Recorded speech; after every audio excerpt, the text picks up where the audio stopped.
Billionaire tests wrong waitress. What happened next will blow your mind. What would you do if someone tried to humiliate you at your job? Would you fight back? Or would you simply smile and take it? Sarah Martinez thought she knew the answer to that question. She was wrong. It was a Tuesday evening at Bella Vista, one of the most expensive restaurants in downtown Chicago.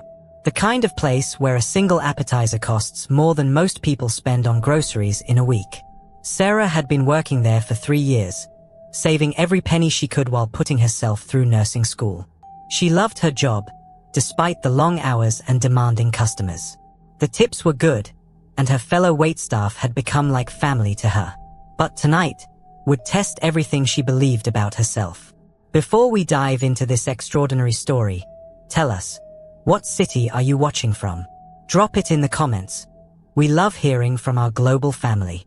Don't forget to like and subscribe to keep this storytelling journey alive. Your support truly keeps us going. Now sit back, relax, and prepare yourself for a story that will stay with you long after it ends. The man walked in at exactly 7:30 p.m. Tall, impeccably dressed in a suit that probably cost more than Sarah's monthly rent, he carried himself with the kind of confidence that only comes with serious wealth. His name was Marcus Blackwood, though Sarah didn't know that yet. What she did know was that he looked like trouble.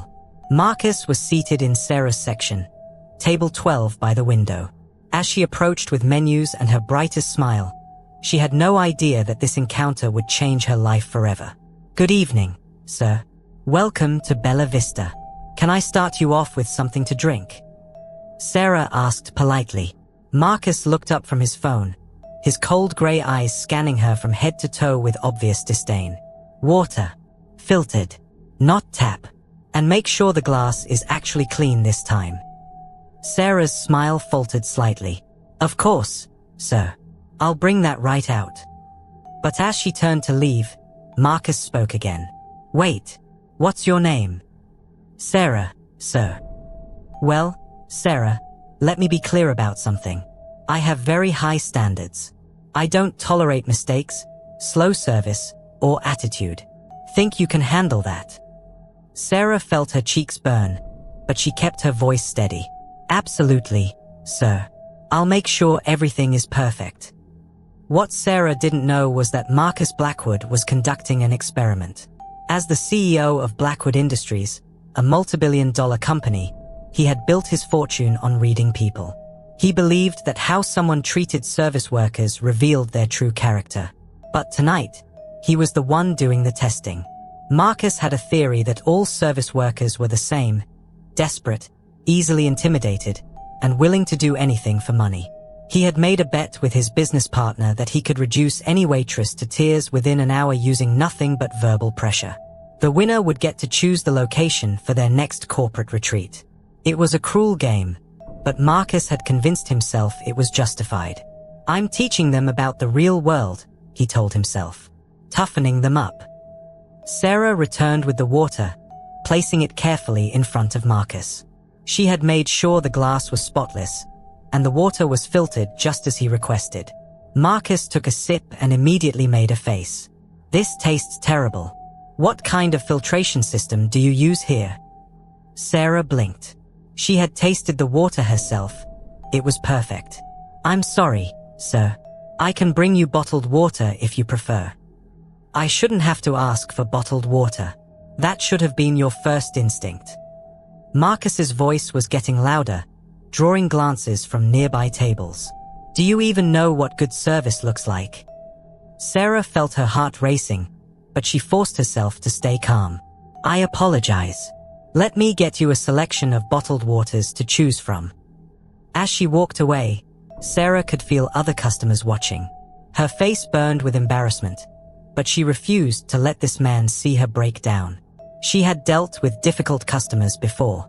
She could handle this. But Marcus was just getting started. When Sarah returned with 3 different brands of bottled water, Marcus barely glanced at them. "These are all wrong. Don't you have anything imported? European maybe." Sarah checked her mental inventory. "We have San Pellegrino, sir. That's Italian." "Fine, but make sure it's ice cold. And I want a fresh glass. This one has spots on it." Sarah examined the glass. It was perfectly clean, but she nodded anyway. Right away, sir. As the evening progressed, Marcus's demands became increasingly unreasonable. The bread was too warm, then too cold. The lighting at his table was wrong. His silverware had water spots that were invisible to everyone else. Each complaint was delivered with growing hostility, designed to chip away at Sarah's composure. But something unexpected was happening. Instead of breaking down, Sarah was rising to each challenge with grace and professionalism that impressed even the other staff members who were watching the situation unfold. "Excuse me," Marcus snapped when Sarah brought his appetizer. "I ordered the lobster bisque. This is clearly tomato soup." Sarah looked down at the bowl. It was definitely lobster bisque. She had watched the chef prepare it herself. "Sir, this is our lobster bisque. Would you like me to ask the chef to explain the preparation?" Marcus's eyes flashed with anger. How dare she question him? "Are you calling me a liar?" "Not at all, sir. I just want to make sure you're completely satisfied. If you'd prefer something else, I'm happy to." "I don't want something else. I want competent service." Marcus's voice carried across the restaurant now. "Is that too much to ask?" Sarah took a deep breath. She could see other customers turning to stare, some looking concerned, others annoyed by the disturbance. But instead of shrinking away, she stood a little straighter. "Sir, I understand you're frustrated. Let me get my manager to." "I don't want your manager. I want you to do your job properly for once in your life." That's when something inside Sarah shifted. She had been patient, professional, and accommodating. But this man wasn't just complaining about the service. He was attacking her personally, trying to humiliate her in front of everyone. Sarah looked Marcus directly in the eyes. "Sir, I have done everything you've asked. I've brought you filtered water, bottled water, fresh glasses, and perfectly prepared food. I've been patient and polite despite your increasingly rude behavior. But I will not stand here and let you insult me personally." The restaurant went quiet. Even the soft jazz music seemed to fade into the background. Marcus stared at Sarah in shock. No service worker had ever stood up to him like this before. "Excuse me," Marcus said, his voice dangerously low. Sarah's heart was pounding, but her voice was steady. "I said I won't let you insult me. You can complain about the food, the service, even the temperature in here if you want. But you cannot speak to me like I'm less than human." Marcus felt something he hadn't experienced in years. Genuine surprise. This wasn't going according to his plan at all. The young waitress was supposed to be crying by now, not standing up to him with dignity and strength. "Do you know who I am?" Marcus asked, playing his last card. Sarah smiled, not the fake customer service smile she had been wearing all evening, but a real one. "No, sir. I don't. But I know who I am. I'm a nursing student working my way through school. I'm someone who treats people with respect and expects the same in return. And I'm someone who won't be bullied, no matter how much money you might have." The silence in the restaurant was deafening. Marcus found himself studying Sarah's face, really looking at her for the first time all evening. He saw intelligence in her eyes, strength in her posture, and a quiet dignity that he realized he had been trying to destroy. For the first time in the evening, Marcus felt ashamed. "You're studying nursing?" he asked quietly. Sarah nodded. "Yes, sir. I graduate next month." Marcus thought about his own daughter, who was about Sarah's age. What would he do if someone treated her the way he had been treating this young woman? The thought made his stomach turn. "Where?" Marcus asked. "Northwestern Memorial Hospital. I start my residency there in 6 weeks." Northwestern Memorial. Marcus knew that hospital well. His company had donated millions to their cardiac wing. It was one of the most prestigious programs in the country. This waitress wasn't just some college dropout trying to make ends meet. She was a future healthcare professional who would save lives. Marcus sat back in his chair, really looking at Sarah for the first time all evening. He saw the small pin on her uniform that he had missed before, a pre-med society badge. He noticed her hands, steady and careful as she adjusted his water glass. These were the hands of someone who would perform CPR, start fours, and comfort families in their darkest hours. What had he been doing? "Sarah," Marcus said quietly, "I owe you an apology." Sarah blinked in surprise. "Sir?" "I said I owe you an apology. A big one." Marcus looked around the restaurant, aware now of all the eyes still watching them. "I've been testing you tonight, seeing how much you would take before you broke down. It was cruel and unnecessary, and I'm sorry." Sarah felt her legs go weak. "Testing me? I made a bet with someone that I could... Well, it doesn't matter what the bet was. The point is, I was wrong. About you, about people in general. You've shown more grace and professionalism tonight than I've seen in corporate boardrooms worth billions of dollars." Marcus reached into his jacket and pulled out a business card. "My name is Marcus Blackwood. I'm the CEO of Blackwood Industries." Sarah's eyes widened. Even she had heard of Blackwood Industries, one of the largest companies in Chicago. But more importantly, Marcus continued, "I'm someone who just learned a very important lesson from a waitress at Bella Vista." Marcus stood up and walked over to the center of the restaurant. "Excuse me, everyone," he called out, his voice carrying clearly through the dining room. "I'd like to apologize to you all for my behavior tonight. This young woman has provided exceptional service, and I have been nothing but rude and demanding." He turned back to Sarah. "You asked me if I knew who you were. Well, now I know. You're someone who's going to make an incredible nurse. Someone who stands up for herself with dignity.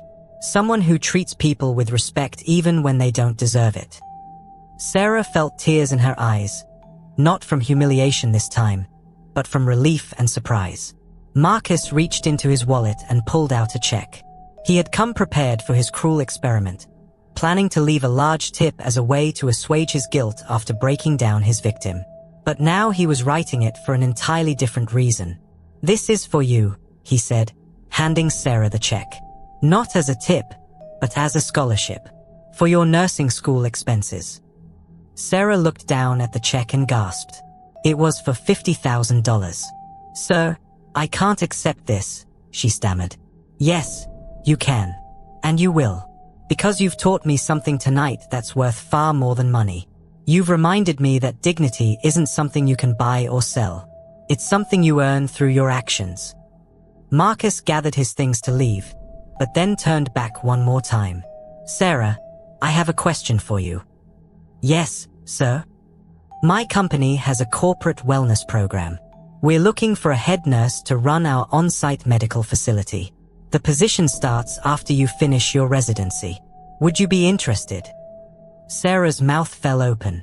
I don't know what to say." "Say you'll think about it.